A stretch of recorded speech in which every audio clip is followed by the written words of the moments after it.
Oh, that is... let's first spend the money we've accumulated. Get some more stuff for the Piraka playground.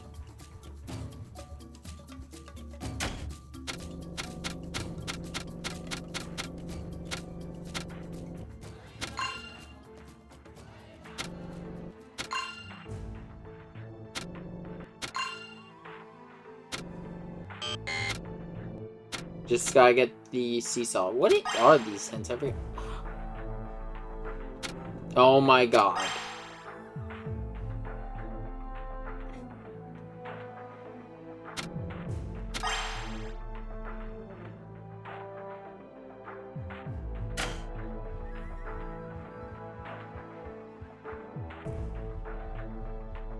Do not buy hints.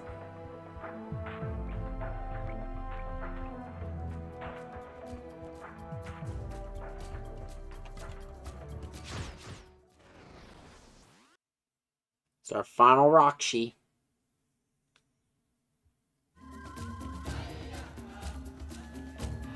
Crazy that we finally made it to the end.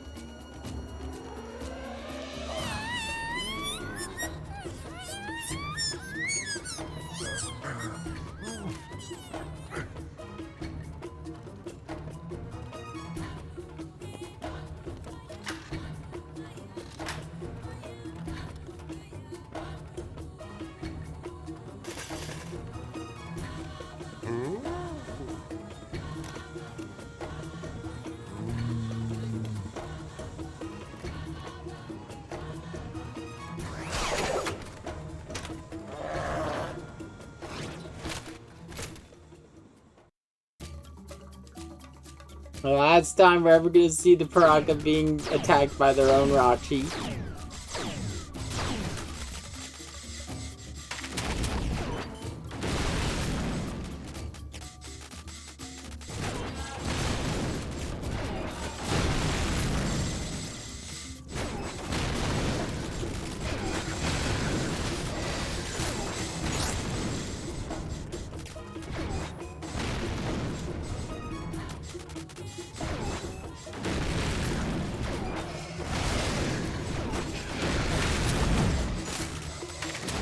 One thing this game doesn't talk about, the Piraka, they apparently have like super powerful elemental abilities.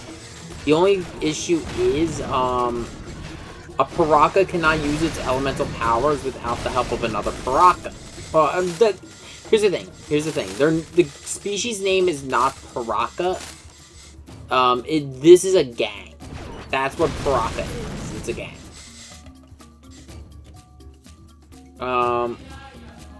I forget what their actual species name is.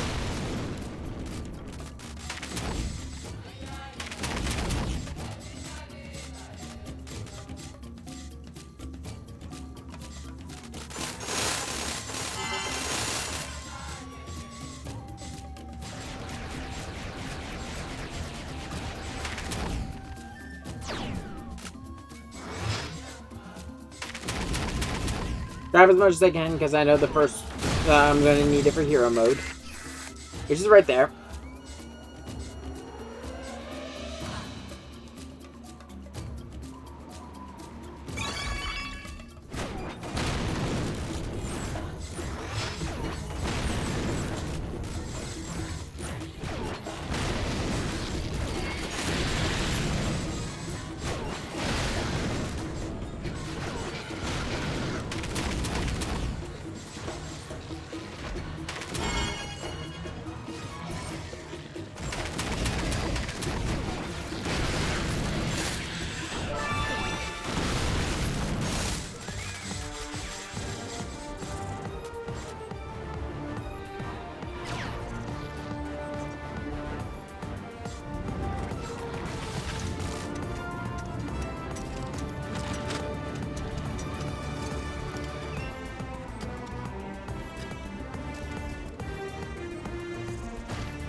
More gold pieces, because of course.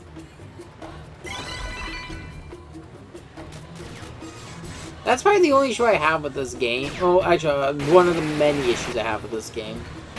I like it because, you know, Bionicle, I like Bionicle, blah, blah, blah, but this game has issues.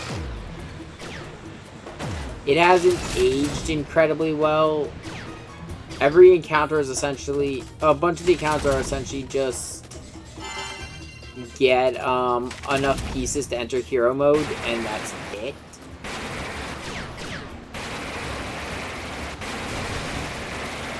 It's fun for an early... for a 2000s toy game.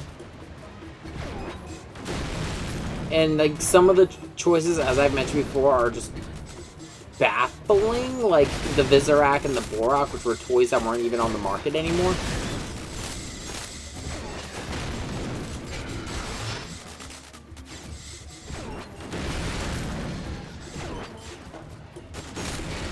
And I'll be honest, I don't think in terms of, like, the villains, like, a lot of Bionicle, I don't think a lot of the toy line ever caught on as hard as the Great Ball. The people really like the Borak. Myself included.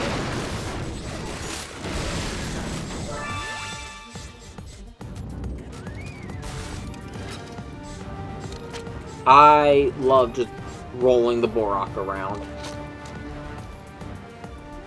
The collection gimmick for that wasn't as fun, if I'm going to be honest. I didn't like the Krana.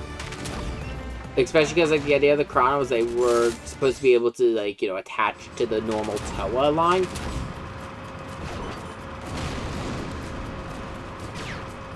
But they didn't, because the Krana were completely rubber, they didn't exactly connect properly.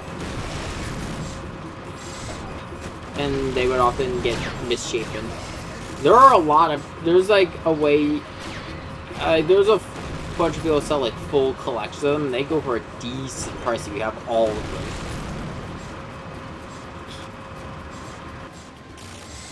Like, I don't think it can be expressed how well LEGO struck gold with the Borak. It was so good that they were just like, fuck it, let's do it again. With the Borak Cow, which were just Borak with silver bit and some new weapons, but they didn't. The Cow didn't do as well as the standard Borak, or the Borak Call, or I forgot what their name is.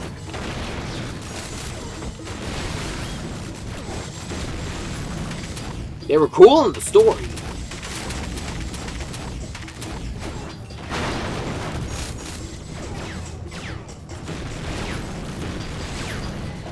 It's like, at the end of, like, the Borak line, they evolved the Toa into the Toa Nuva, which is just the Toa with the new weapons, silver armor, that kind of stuff. That was to the appearance that most people who have dabbled in Bionicle have ever seen. Like, this was the kind used for the first movie. It's the most recognizable form of Tahu and the others.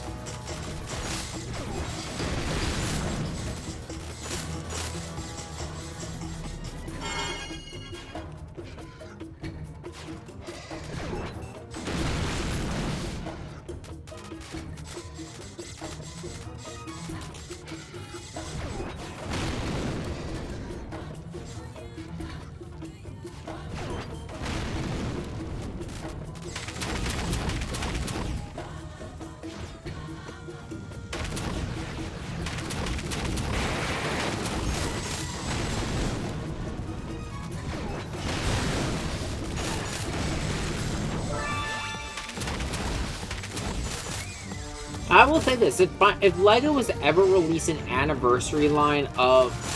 And I don't mean like they did... Because they did do this one year where they, if you bought something off the LEGO store, you got a special little Tahu kit that came with Takua. That was nice and all, but if they ever did like a full-blown anniversary collection where it's like, you know, we're gonna re-release a bunch of the Bionicle line, I'd probably end up buying a good portion of it. and I'd build it on stream. If they just released, like, you know, the original Toa, the Borak, stuff like that. And maybe, like, throw in, like, some extra, like, you know, some special masks or something for it. For, like, an anniversary set. I mean, Yu-Gi-Oh's, I'm really enjoying these 25th anniversary tins for Yu-Gi-Oh! I've got 2 of them, and both of them come, for those who don't know, Yu-Gi-Oh! Is turned 25 years old, so we have a quarter of a century tins come out. That each quarter of a century tin, and there's also a whole box set related to this. But in each one, there is a bunch of different special 25th anniversary print cards, including a prismatic 25th anniversary of the original artwork for the Dark Magician, which I own now, and I'm happy. The other one I have in 25th century edition is Galaxy Eyes Photon Dragon, which I'm still debating. I was thought about doing my what's it called stream. Why am I drawing a blank? Oh yeah, my Xenoverse stream the other day that I was talking about Yu-Gi-Oh! I'm like, oh, I might splash Galaxy Eyes Photon Dragon into this deck I'm working on. Just because Galaxy Eyes Photon Dragon is really easy to work into a deck that has a bunch of monsters with over, or an easy way to get a monster with 2,000 on the board. Which, yeah, my deck's really good at.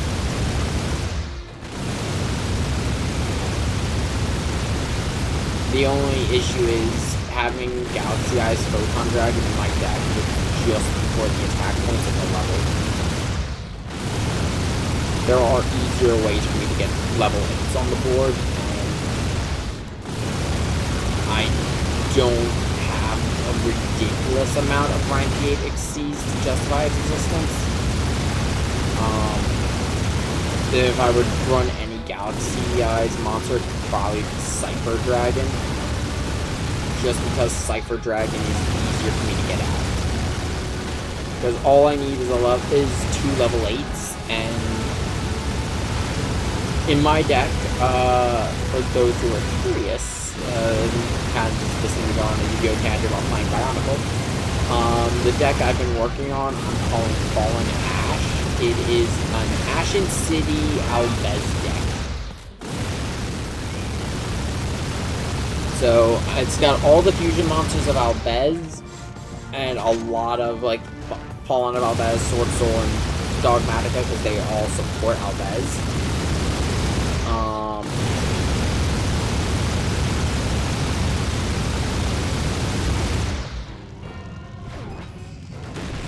Then there is, in my deck, I'm trying to remember here,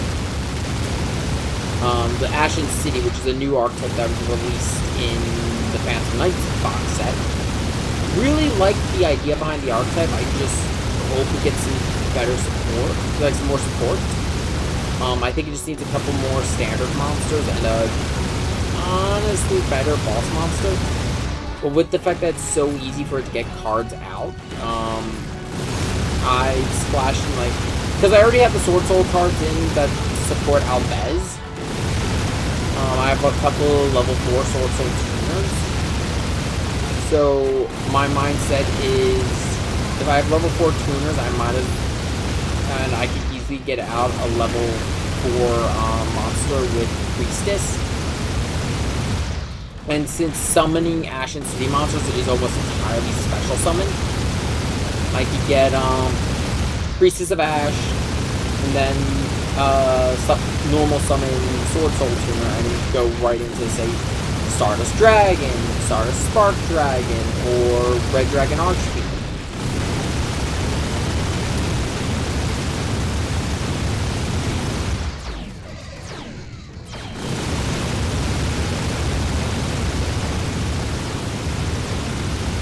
And then because I also have, or I could also use those level 4s to go into Dark Rebellion Exceeds, and then go into, there's a lot of different stuff I could go into.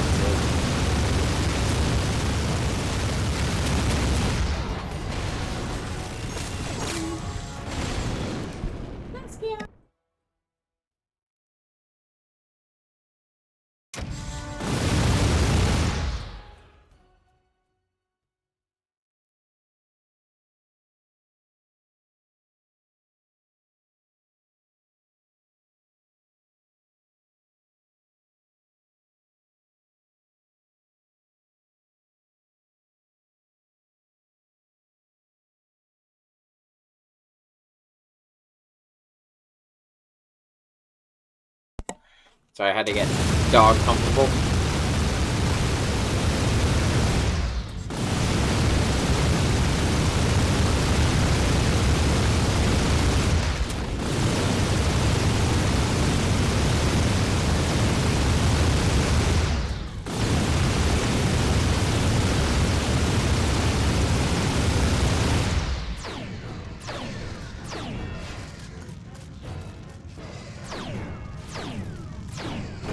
Right now, this deck really only exists in theory. I haven't had the opportunity to try it out yet.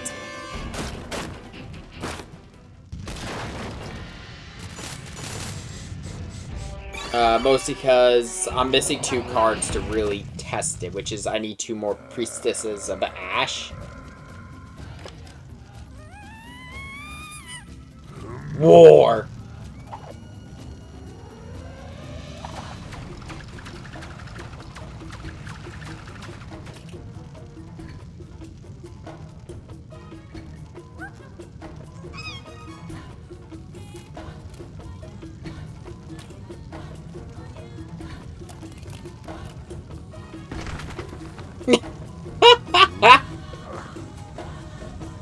Tristan, break his neck. Yeah, I can break decks with my mind.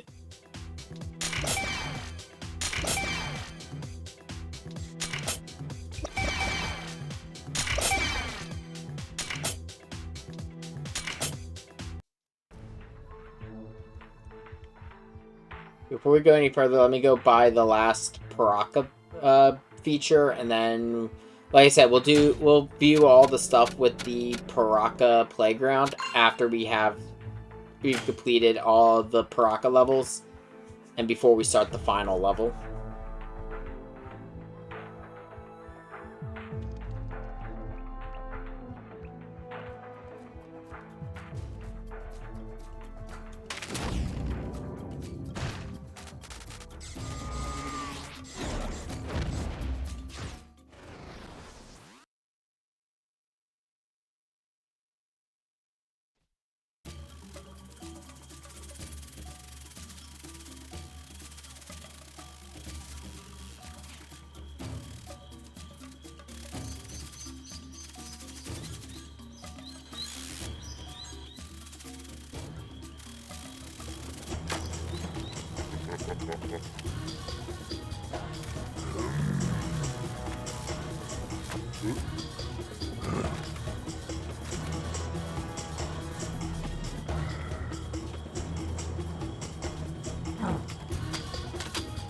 I do like the fact that the bugs are like just like 2 or 3 Lego pieces.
I'm kind of sad that they don't use this guy, use Metal's soul mask power, but I get why. It's kind of hard to make a game mechanic around it. His mask power was that he could project his soul separate from his body. It was much better for recon, but it was an interesting power. Especially when they would turn into Marhi, and his mask go from doing that to, necromancy.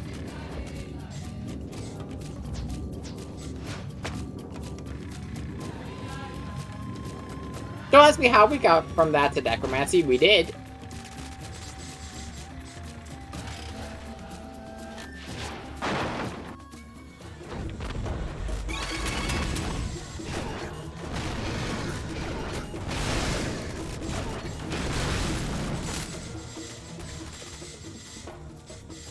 Well, actually, no, if I remember correctly, the reason he got a Mask of Necromancy was not by choice, but it was because the Mask of Life wanted to test him.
So a lot of these weapons are pretty good recreations of what their toys look like, except for his.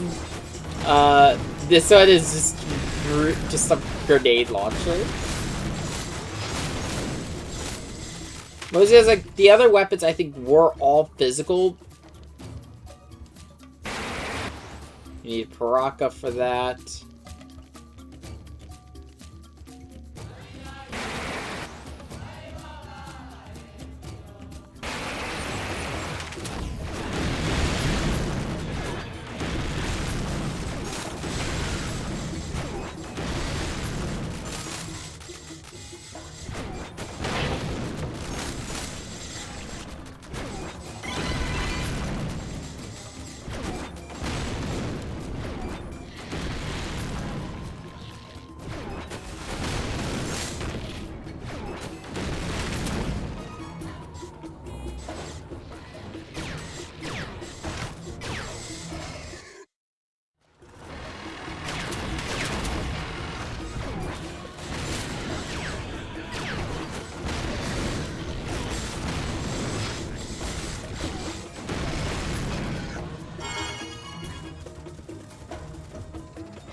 I don't think I had to go down here. I think this is just for that.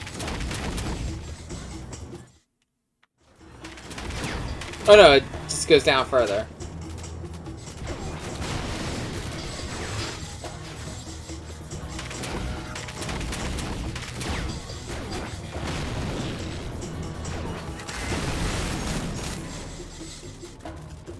And yep, more gold pieces.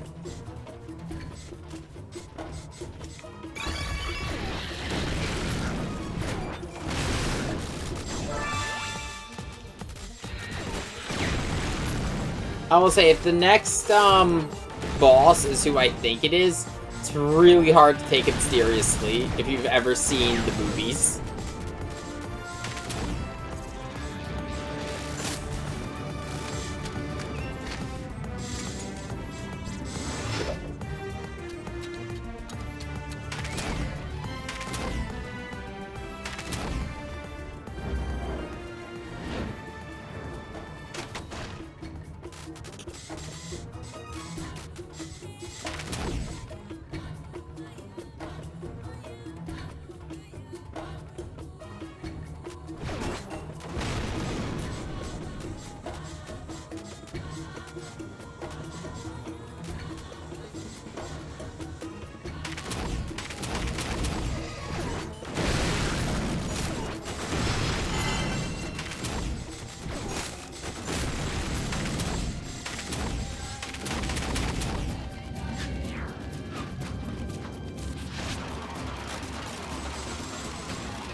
No.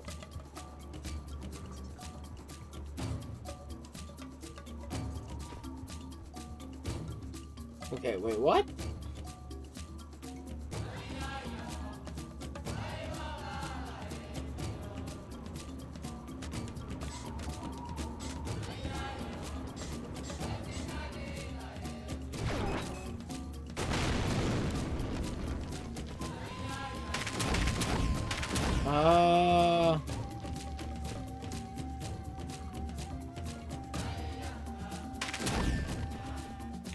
Okay, let's see. What am I missing? Oh, wait, no, I think I know what it is. I just need to... Yep. I did this beforehand without realizing it.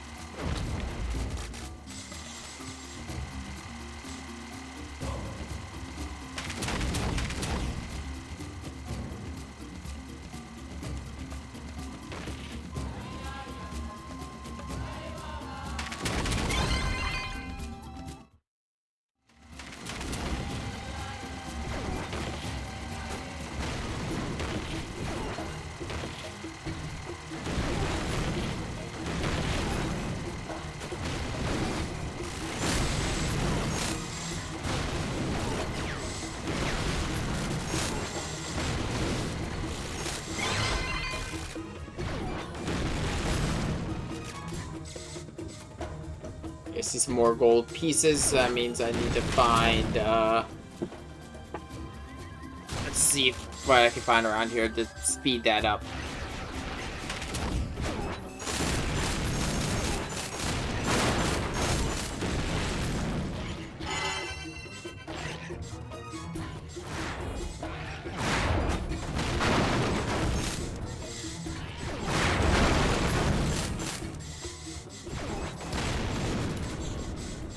You're almost there already. And if I'm correct in the layout, the end of this level should not be too far.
Seeing how slow it's going up, I think I'm good in terms of collecting pieces now. I don't think I need hero mode again.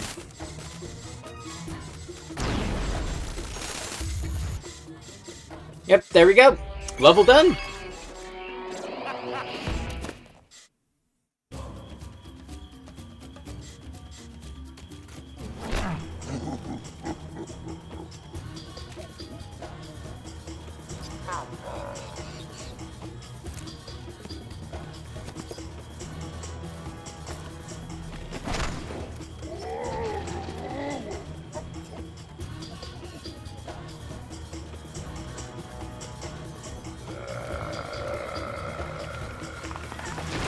There we go.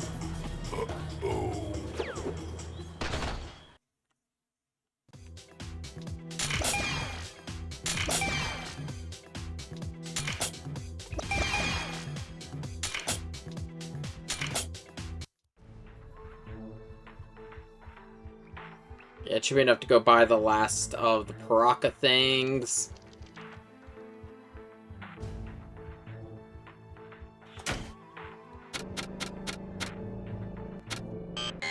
No, I already have them on my fault. I didn't realize I bought the last one when I was there. So yeah, now, all we got left is to just go complete the last 2 levels.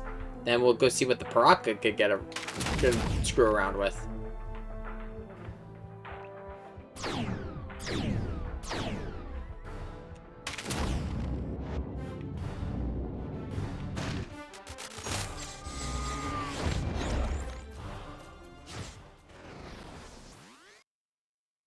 It is Sidorak! Okay, so Sidorak is not a serious character. Sidorak is an actual joke of a villain.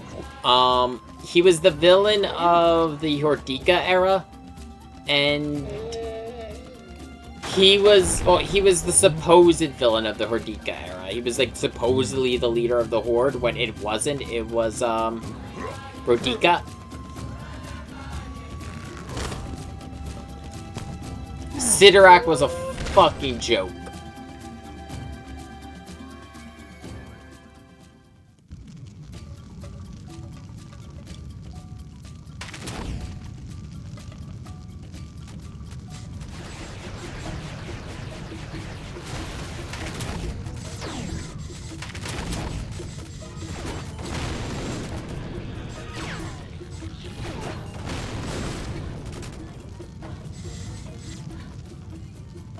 It's going up really slow.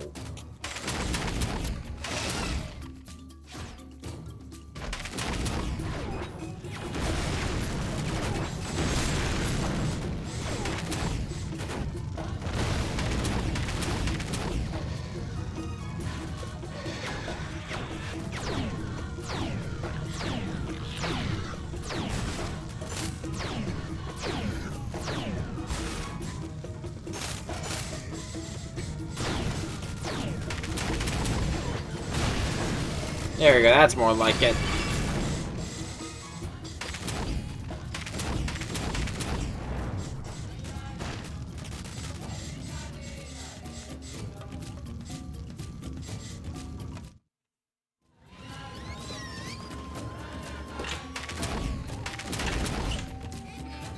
Yeah.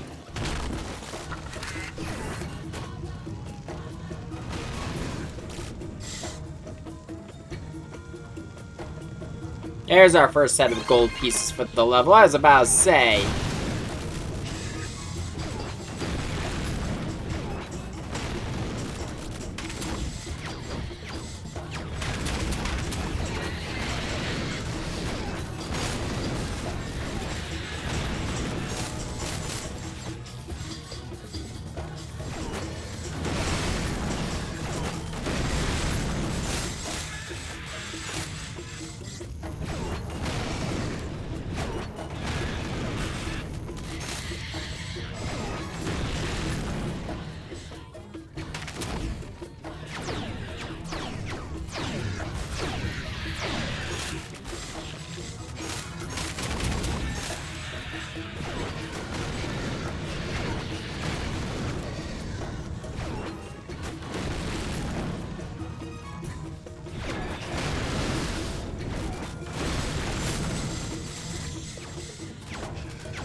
Good, see another canister, and there we go. We got all the Toa again.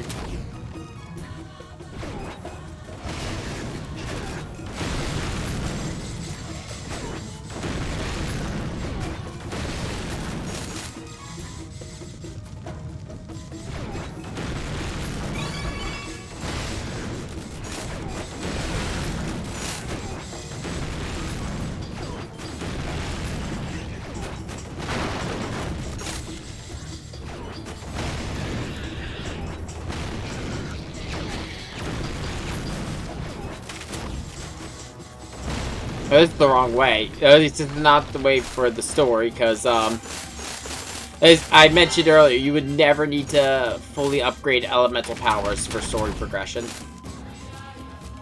They're only for collectibles.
Gonna be able to skip the entire next segment.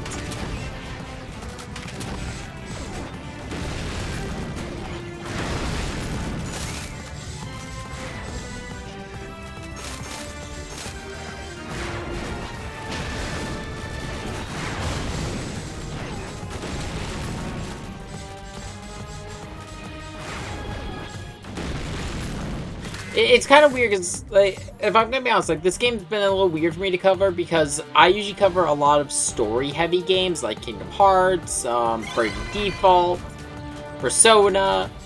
It's been a while since I've covered a game that relatively has no story. Like, the game, Bionicle Heroes itself has no story, but the line had a story, like the Ignica line. Playing this game will not make you familiar with what was going on with the toy line at the time.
I can appreciate all the Visorak imagery here.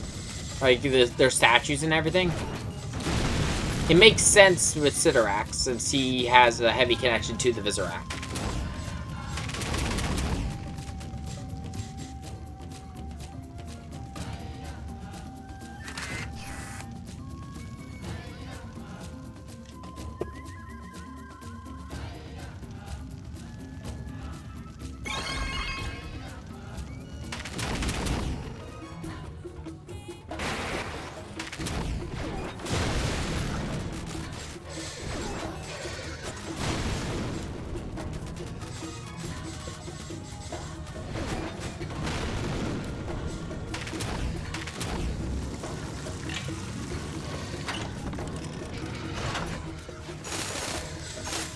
That's what I'm talking about.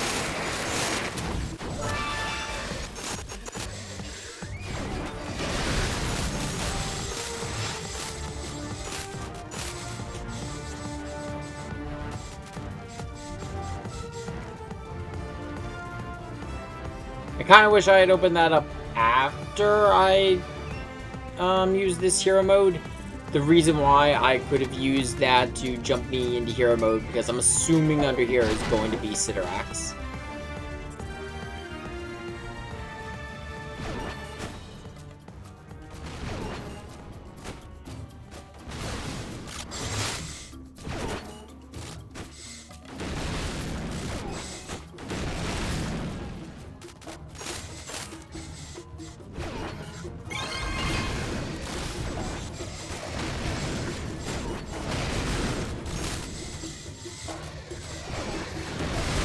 We'll say, also, June is shaping up to be a busy month for us, because,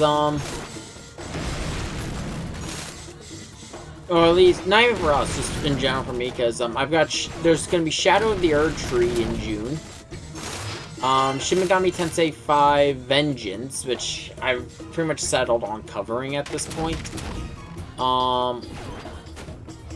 we're also going to be covering Final Fantasy XIV Dawn Trail.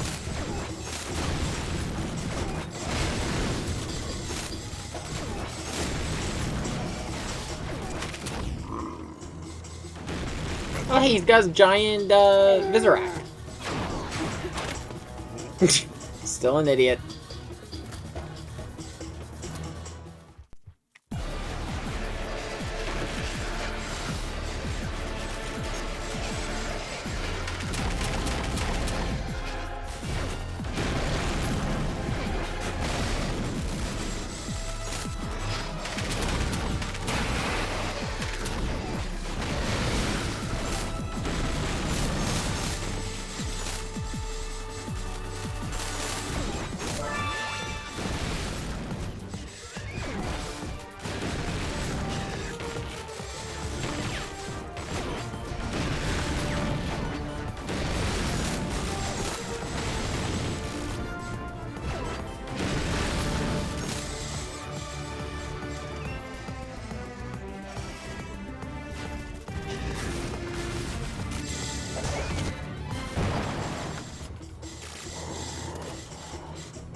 That was a lot of minions.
It should be the last time we need hero mode.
There we go.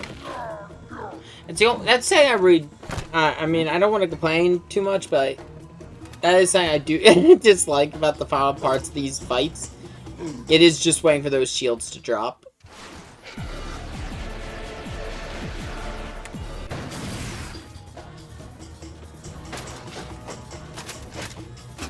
Behold his ultimate form! Oh. It's a good thing we didn't have to fight that. I don't think we could have won.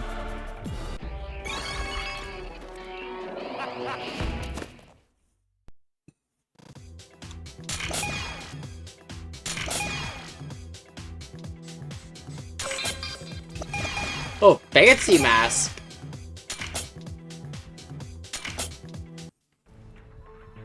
Okay, last level with the Piraka.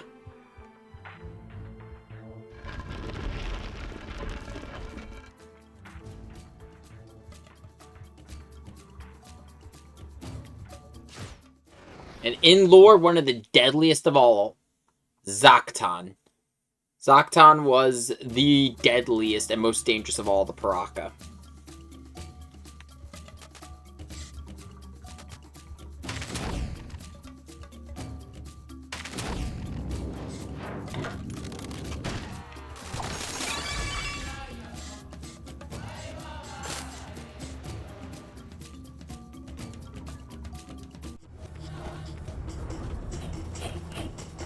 Oh, here he is! He's coming!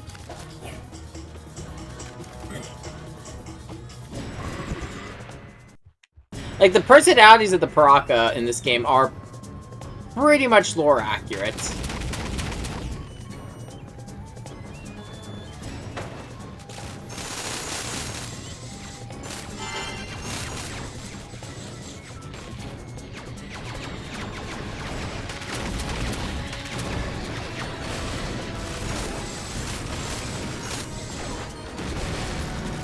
So my plan for this go, I'm going to wait to get the, all the gold canisters. What I'll do is I'll get a gold canister. I will then get hero mode, do the, damage to the Piraka, and then I'll collect another gold canister, do more damage, and go from there.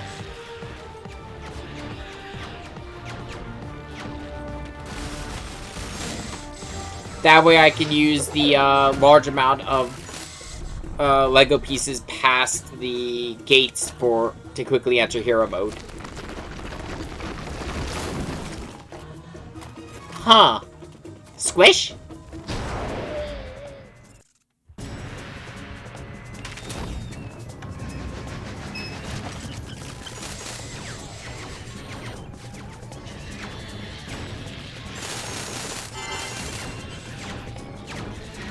And then I'll use... Let's see here. I'll save the last two for, the third segment.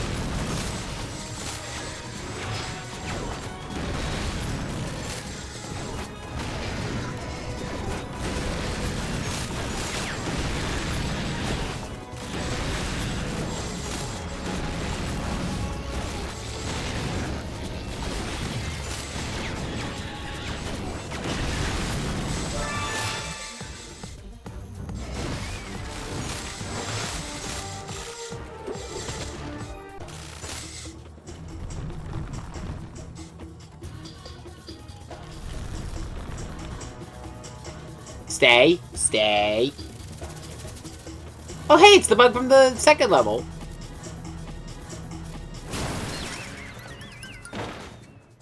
Most dangerous Piraka in the franchise.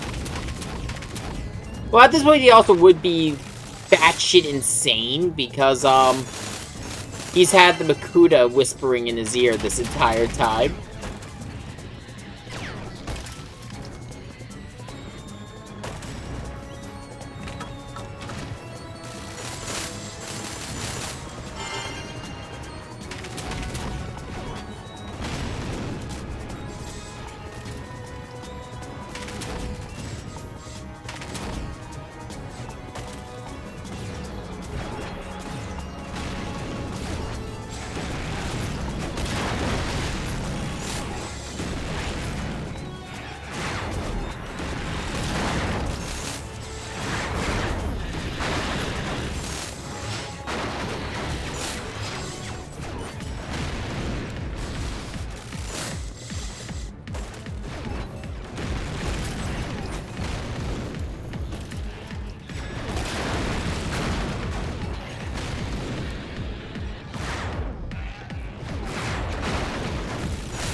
There we go. Last one down, so now it's just the one-on-one fight. Shake, shake, shake. Good catch! Okay, but what about the rest of it?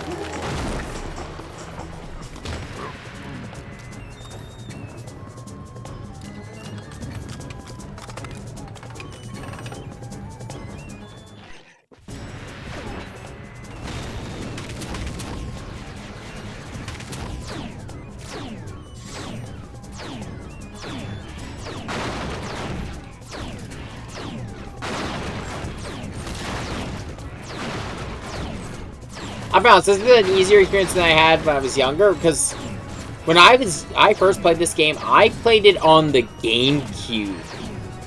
To explain, if you don't get why that's a bad thing, it's a third-person shooter with the C-stick. That thing was tiny.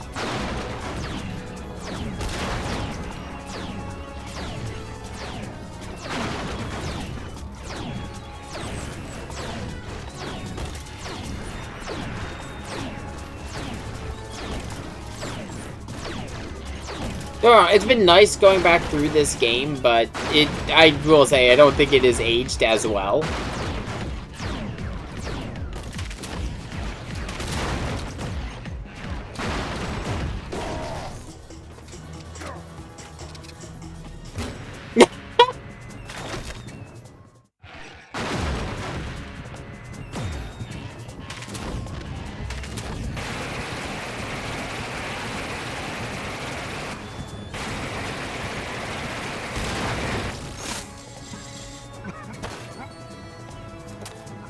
Don't fall apart on me, man! You got this! You don't got this.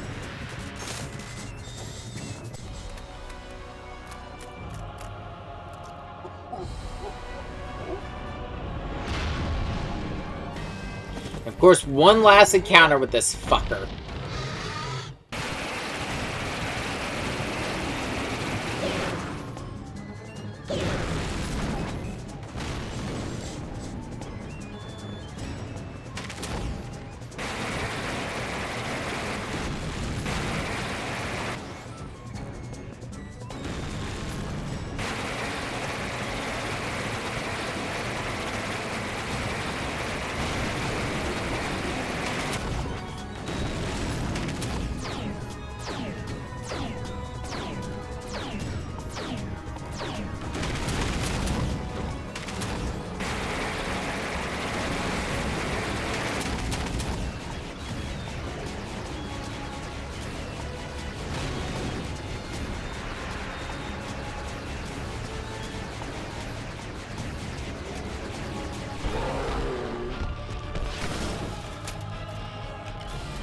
That's the last of the Piraka defeated.